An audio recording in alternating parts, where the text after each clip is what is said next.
Nurse Jade, Nursing the Truth. I hope everyone's having a great day. So, go watch my video. Jerusalem was named after a Canaanite god. So, first and foremost, thank you everyone for commenting and subscribing. I just want to thank all the new subscribers, and I hope you really enjoy my channel. I hope you get a lot of good historical information, and you can search for yourself, and one open door leads to another, and hopefully it will unfree your mind of the garbage and the matrix, as it has done mine for the past 3 years, and I'm so happy for it. Please, if you're going to comment, please be very nice, because if you leave a rude comment on my channel, I will remove it and I will not answer back to you. I've been called lots of things here lately. A witch. What kind of demons do I have?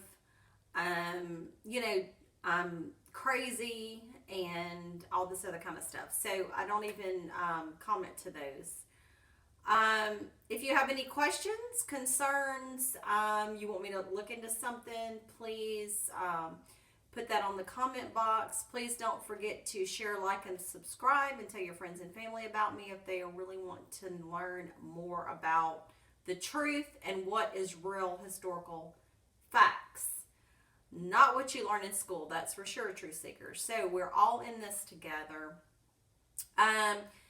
Want to give a couple of shout outs. Ray, Ricky, Haru, Jade, Delaz, and all my people that give me comments. The number 40, I was trying to figure out how to say his actual or her actual YouTube name or whatever. So the number 40, 40 is a great number. The number of Enki, I do believe. Yes, I do believe it is. So actually, that brings me to another thing. The number 40, Enki, that is who we're going to talk about today. Oh, I just love him so much. I know I'm not going to wish that I could meet him. I know that I will see him one day. If it's not in his regular form, he is going to be somebody else. So,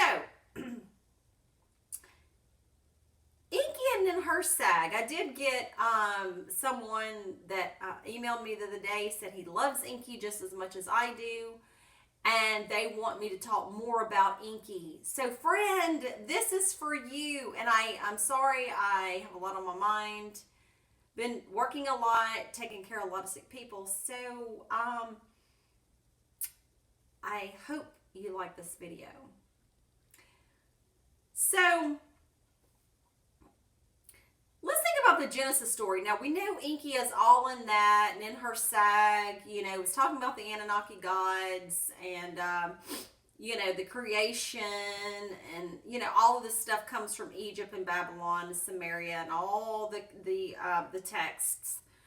But as we know from what we've been told, and now that the Sumerian texts have come out, that Enki and her sag, Ninti, is the creator of the humanoids people. We have had genetic alterations from the evolutionary process, and we are the modern man. So, is it Enki that ate the fruit, or is it Eve? Well, I have found a story, and I have read this before in the Sumerian text, my friends. But did you know Enki got punished for eating the forbidden fruit? Now, doesn't that ring a bell? Because God planted trees in the garden, which was the home of the gods in Eden. Okay, the workers, remember? The workers planted and all that good stuff. And, quote, they were told not to eat the fruit. And they were going to be cursed, right? And pain and childbirth, and the man's going to have the sweat of his brow. Well, friends, let's see here. I do believe that that is a natural process to have pain. I do believe it is a natural process of having sweat because your body has to release the toxins and to cool your body off. So, really, is that a curse or is that the natural process of natural law? You decide.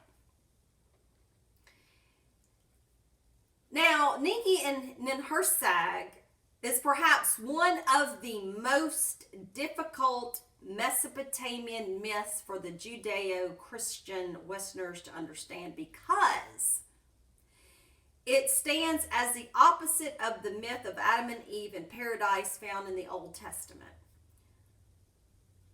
The literature created by the Sumerians left its deep imprint on the Hebrews, and one of the thrilling aspects of reconstruction and translating Sumerian tablets or letters consist in tracing resemblances and parallels between Sumerian and Bible motifs.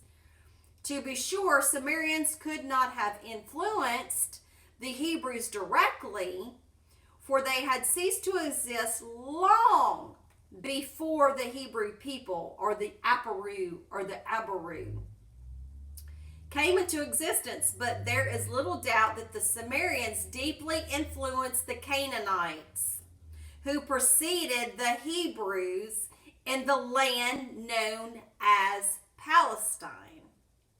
Some comparisons with the Bible paradise story, the idea of a divine paradise, the garden of the gods, is of Sumerian origin, and it was Dilmun, the land of immortals situated in Persia.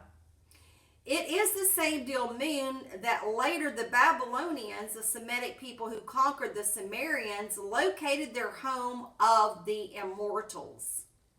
There is a good indication that the biblical paradise, which is described as a guarded planet eastern in Eden, from whose waters flow the four world rivers, including the Tigris and the Euphrates, may have been originally identical with Dilmun. But also, you've got to think Egyptian as well, because one of the rivers flows through Ethiopia, and Ethiopia is in the continent of Africa. So how can, if you're looking at a map, how come one of these rivers can flow through Ethiopia? Okay, and it splits off at the top where the Nile is, and then way across the east you have Mesopotamia. So how can four rivers flow off of Mesopotamia when you got a river coming through Ethiopia? But anyway, that's just what I'm thinking. I could be wrong. And the watering of Dilmun by Enki and the sun god Utu with fresh water brought up from the earth is suggested of the biblical. But there went up a mist from the earth and watered the whole face of the ground in Genesis 2:6. The birth of goddesses without pain or travail illuminates the background of the curse against Eve, that it should be her lot to conceive and bear children in sorrow. So, Enki's greed to eat the 8 sacred plants which gave birth to the vegetable world resonates with the eating of the forbidden fruit by Adam and Eve. Most remarkably, this myth provides no explanation for one of the most puzzling motifs in the biblical paradise story. The famous passage describing the fashioning of Eve, the mother of all living, from the rib of Adam. Why a rib instead of another organ to fashion the woman, whose name Eve means, according to the Bible, she who makes live? If we look at the Sumerian myth, we see that Enki gets ill, cursed by Ninhursag. One of his body parts that starts dying is the rib. Ooh, isn't this interesting, my friends? You see, you've got to start digging into tablets. You got to start shaking the cobwebs and the nasty stuff you have inside your head. And then getting the purest form of what you want coming in. Getting rid of the dirt and trash, putting in truth, light, and righteousness. Then your pineal gland, then your mind will want nothing more than the truth. Get away from your video games. Get away from Hustler magazines or Playgirl or whatever you like, because it's not going to help you in this time and place, my friends. You've got to get to the nitty-gritty. See, these reptilians want to put you in a low vibration. Because, see, they know we have something that's in us that can vibrate above this realm. And because they are lower vibratory beings, they want us where they can control us. But we cannot have that. So moving on. So, she who makes live. If we look at the Sumerian myth, we see again that Enki gets ill. He's cursed by an Enki. One of his body parts that starts dying is the rib. The Sumerian word for rib is ti.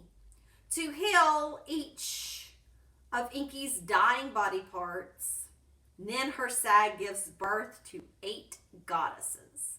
Oh, the number 8 again, infinity.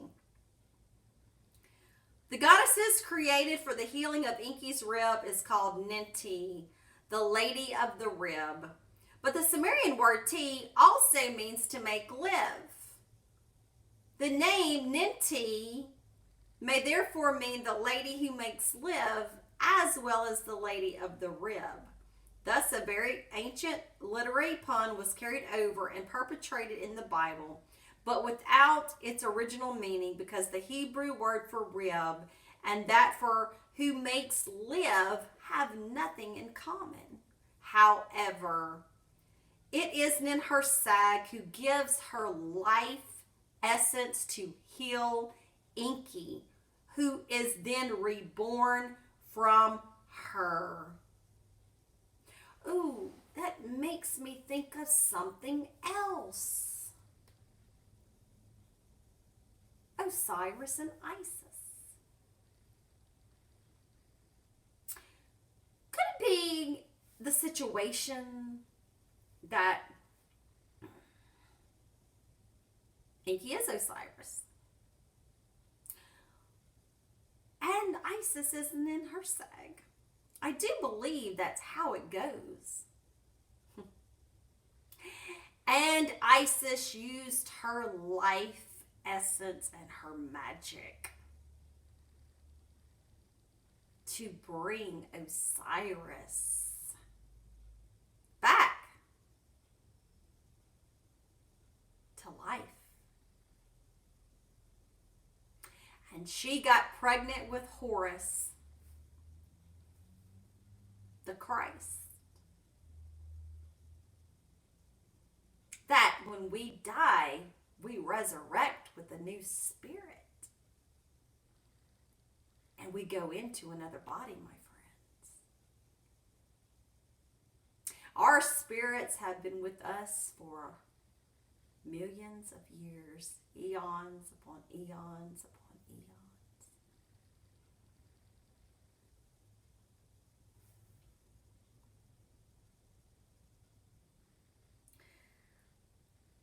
Now, I am not going to read you this story about the Nin-Hersag and Enki's story about him getting sick. You can go and it's on gateways to Babylon.com, gateways to Babylon.com. And the title says Enki and Nin-Hersag, how Enki surrendered to the Earth Mother and Queen. So, Dear Truth Seekers, is it a situation women does have the power? Do the women have the power to heal?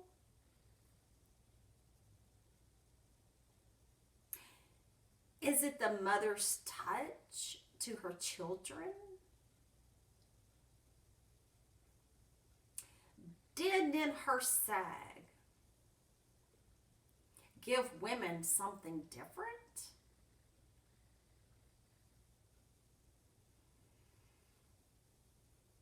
I do believe there could be some correlation.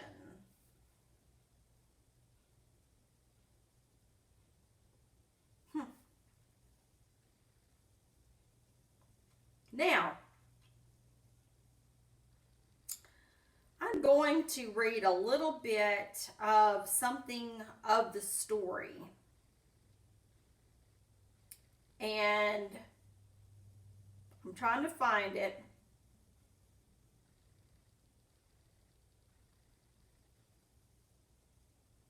And you see what you think.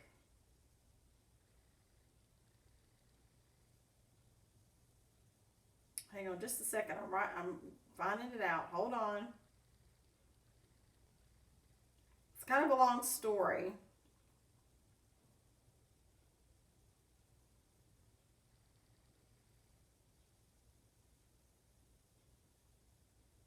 Okay. So I'm just going to read you a few little paragraphs. Okay, and that's about it. And then you can read it on your own.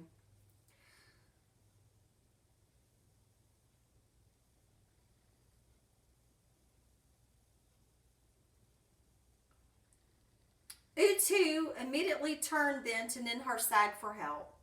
The great mother goddess, beloved by all, would know what to do, would ensure the best course of action, because remember, she was a chief scientist in Nibiru. Wipe out Enki's seed out of your body. Ooh, they must have been doing something. And bury within the depths of the earth the promise of life you shared with him, said the great lady and womb of creation. Let the earth receive and transform yours and Enki's seed. And after you do this, take your time so that your body, heart, mind, and soul may heal. And I, who have known love, pain, sorrow, and immense joy, give you, daughter, a very special blessing. May the wisdom of experience brought by such pain enter your being again, and may you learn to ask as much as you give from your future lovers for as long as you live. Reciprocation is the key for everlasting relationships. Woo! I have just read something, friends. I hope you understand this. Wow. Isn't this funny? Because I do believe that childbirth is a very painful experience. But guess what? After it's over, us women, you know, after we get healed and we recuperate, we want another child. We do forget the pain. There's something that we do forget. I mean, we remember things and we can kind of remember the pain, but we will do it again. We are masters at this kind of stuff, guys. We are a different kind of being. Listen to this.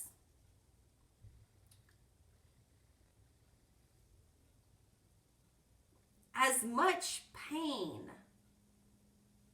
enter your being again, you may learn to ask as much as you give from your future lovers for as long as you live.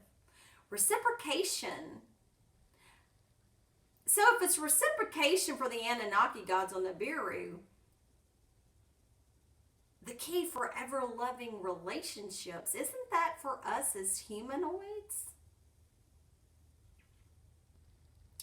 Reciprocation is the key. I like that. I think that's going to be my motto.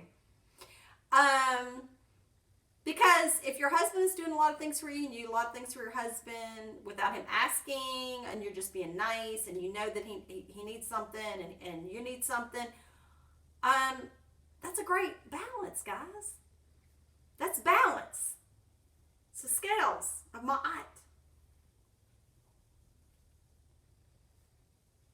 When Harsag buried Enki's seed, see, I didn't read the very beginning, so I'm kind of trying to piece this together. 9 days late, let's go back. When Harsag buried Enki's seed, 9 days later, 8 plants, luscious and strong, started to grow. Harsag laughed and declared happily to each of them. So I don't know what seeds they were planting or whatever, but moving on. Out of the depths of the earth, out of my stony womb, 8 plants came out to bring more blessings to the world. 8 they are, and from now on, each of them will be both fathers and mothers. Ooh, I guess these are children. The very first seed of a new group of beings, whom I'll call plants, creatures of green and color that will nourish. Well, I guess it's plants in, not children. Will nourish, heal, and grow in the glory of Dilmun and the middle world. After a time, Enki returned, happy and carefree as a little jokester and crafty little man he is, as it was his custom to be, upbeat and peacemaker and trying to keep everybody situated. He was not alone, but in the company of the two-faced god Izamud. People, I've seen these two-faced gods on these tablets. Nothing new under the sun. Enki's vizier and friend, Izamud. Both took long walks around the riverbanks and enjoyed the pleasures of the marshlands, and both saw these luscious plants. What sort of beings are those? Izamud said to Enki. What is in them so new and yet so old that fills my heart with desire and my mind with deep-rooted curiosity? I want to taste them to know their hearts. I want to know their insides. What is this plant? Asked Enki Izamud, pointing at the closest one. My king! This is a tree plant, Izamud answered, and swore as he was to serve the sweet water's lord.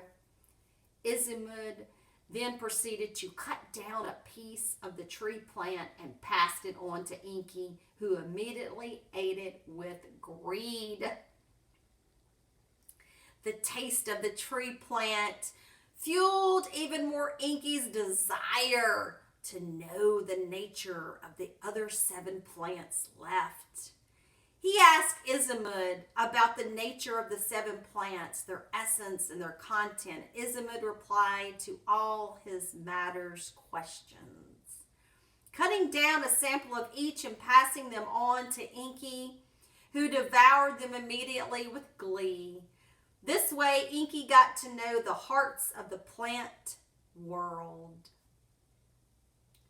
Seeing that once again Enki had shown no respect or restraint, taking over to make his own not only young maiden goddesses, but also the plants world, angered Ninhursag beyond any measure. Enough is enough, Enki, exclaimed the great mother, mistress and supreme queen of the earth. Outraged and furious at Enki's disdain for all beings, humans or plants.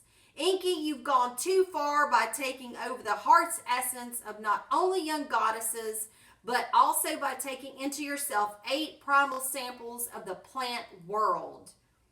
It is good to feel desire and experience the need to be one with the beloved, but there is a profound responsibility implicit in falling in love and captivating someone's mind, body, heart, and soul. You, Enki, came out of the blue into many maidens' lives, set yourself up like a squatter within their hearts, only to leave them afterwards, never to return.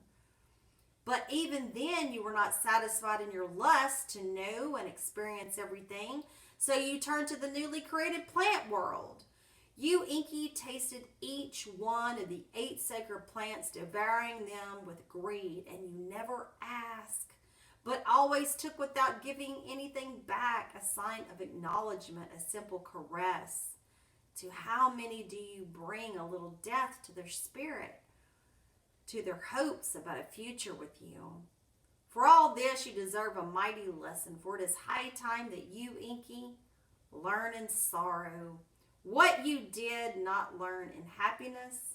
I will never look at you with a life-giving eye from this moment on. May the suffering you inflicted return to you threefold. In these words, great Ninhursag disappeared, leaving Enki clearly divided between the joy of seeing the one and only to his heart, and the growing concern for his parting words. Because, indeed, Enki's health began to fail. A strange illness this was. 8 organs of his body fell ill. Indeed, they started to die in Enki's living body. The Anunnaki, the great gods, were disconsolate with Enki's suffering. Father On, the Sky Lord, Enlil, Lord Air, and Enki's beloved older brother, all healer gods and goddesses of the land, tried everything they could to no avail. Only Ninhursag could not be found anywhere, while Enki's health deteriorated little by little, day after day. It soon came a time when Enlil left Enki's side to sit on the dust, so immersed he was in despair and worry for the health of his younger and favorite brother. The Air Lord grieved for Enki, a world without the world of the sweet waters, magic, and crafts. How sad it would be, and Enlil simply could not conceive life without Enki's cunning, humor, and sheer energy. So, this is a great story, my friends, and this tells you about the forbidden fruit that was eaten, caused great pain and sorrow. So, this is the Garden of Eden and the story of Adam and Eve and eating the forbidden fruit that was planted in the garden by the gods. Until next time, Hotep, Ashe, and I hope everyone has enjoyed this little reading, and you may go to gateways-to-Babylon.org and read this story for yourselves. And I hope for my subscriber, my little Enki friend like myself, keep reaching for Enki, and he'll give you the answers, just as Thoth will give you truth and enlightenment as well. See you next time, guys. Have a great day.